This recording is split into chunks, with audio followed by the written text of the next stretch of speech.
Caros amigos, bem-vindos a mais um episódio de Hoje no Mundo Militar. Neste vídeo falaremos sobre a terrível história da relação russo-finlandesa e do porquê a Finlândia quer tanto entrar para a OTAN. A bota Thunderbell agrega todos os pilares de um calçado premium de maneira compacta e eficiente. Além do conforto, a sua palmilha antiperfurante feita de Kevlar garante a segurança na pisada em qualquer terreno. O seu forro SmartTech Air garante a ventilação e transpiração interna, diminuindo o acúmulo de umidade. Visitem o site pelo link aqui na descrição e aproveitem o cupom exclusivo de desconto. A história da Finlândia, ao longo dos últimos séculos, envolveu constantemente guerras, conflitos e invasões, com aquela região permanecendo sob domínio de outros impérios e reinos por longos séculos. Primeiro foram os suecos, que dominaram a região que hoje corresponde à Finlândia entre os séculos 13 e 19. E depois, a partir de 1809, após a vitória do exército do czar Alexandre I, toda aquela vasta área se converteu em um grão-ducado do Império Russo, uma região que, apesar de autônoma, devia vassalagem ao czar russo.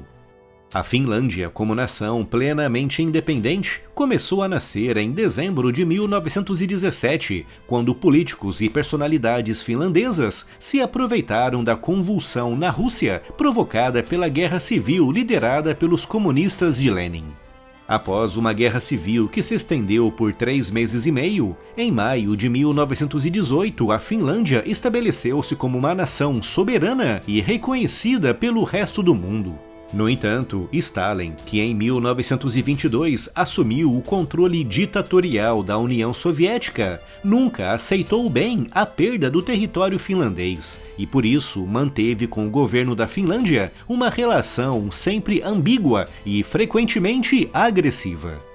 No final de 1939, após a rápida e vitoriosa campanha de Hitler contra a Polônia, Stalin queria mostrar ao mundo que também era capaz de alcançar grandes vitórias militares, e por isso, em novembro daquele ano, decidiu invadir a Finlândia. Stalin acreditava que a pequena Finlândia, que nem sequer tinha uma força aérea e que operava menos de 30 blindados, seria uma presa fácil para o seu poderoso e gigantesco Exército Vermelho. E assim, no dia 30 de novembro de 1939, Stalin lançou contra 100.000 soldados finlandeses, uma força composta por mais de 400.000 soldados soviéticos, apoiados por 2.000 blindados e quase 1.000 aviões, iniciando a chamada Guerra de Inverno. Logo nos primeiros dias, a capital Helsinki foi bombardeada, causando milhares de baixas civis, com o ministro soviético dos negócios estrangeiros, Vyacheslav Molotov, dizendo que os aviões estavam lançando comida e não bombas. Em resposta às declarações de Molotov, os finlandeses desenvolveram uma nova arma incendiária artesanal que foi batizada de o Coquetel de Molotov, uma arma que espalhou o pânico entre as forças soviéticas que avançavam pela Finlândia.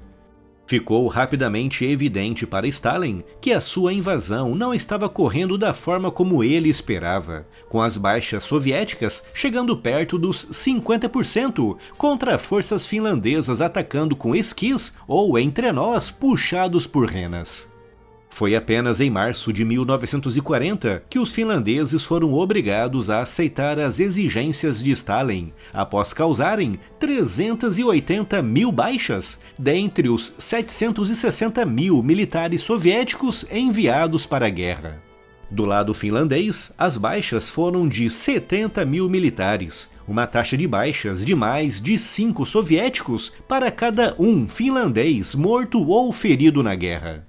Como Stalin não queria prolongar o conflito, não exigiu dos finlandeses mais do que aquilo que tinha exigido no início da guerra, mas a sociedade finlandesa ficou atravessada com aquela derrota. E por isso, em junho de 1941, quando Hitler traiu o acordo que tinha assinado com Stalin em agosto de 1939, iniciando a invasão da União Soviética, os finlandeses decidiram se unir ao esforço ofensivo alemão, iniciando a chamada Guerra de Continuação.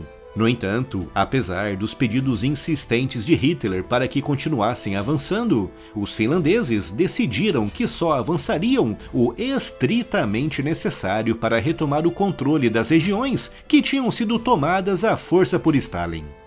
A partir de 1943 e 1944, com a maré da guerra mudando a favor de Stalin, os alemães foram expulsos daquela região e os soviéticos começaram a avançar contra o território finlandês, só que, mais uma vez, enfrentaram grandes dificuldades. Stalin, temendo uma repetição das desastrosas baixas que enfrentou na Guerra de Inverno, ofereceu aos finlandeses um acordo através do qual a Finlândia continuaria soberana e livre, desde que acabasse com seu acordo com a Alemanha e aceitasse expulsar os alemães do seu território. E assim, em setembro de 1944, terminou a guerra de continuação entre a Finlândia e a União Soviética, com os finlandeses iniciando outra guerra, mas dessa vez contra os alemães, com os finlandeses vencendo e expulsando 200 mil soldados alemães do seu território. A Guerra de Inverno de 1939, a Guerra de Continuação entre 1941 e 1944 e a Guerra contra os Alemães entre 1944 e 1945 mostrou ao mundo que os finlandeses são realmente muito bons de briga. Com Stalin reconhecendo isso ao fazer algo muito raro, que foi cumprir a sua palavra após o fim da guerra, deixando a Finlândia livre e soberana, desde que não se aliasse militarmente com outras nações. E assim, desde 1945, a Finlândia vem cumprindo a sua parte no acordo, decidindo manter-se neutra e não aderindo a nenhuma aliança militar ocidental. Mas em 2022, com a invasão russa da Ucrânia, os finlandeses, alegando que o status quo geopolítico da Europa tinha sido totalmente demolido por Putin ao invadir a Ucrânia, concluíram que a sua neutralidade, além de não fazer mais sentido, era também perigosa, já que da mesma forma que Putin tinha invadido a Ucrânia, ele também poderia invadir a Finlândia. E é por isso que os finlandeses decidiram se unir à OTAN, um processo que foi finalmente aprovado pelo presidente finlandês nesta quinta-feira, dia 23 de março, e também pela Comissão Parlamentar Turca, o último membro da aliança que restava para dar o seu ok para a adesão finlandesa.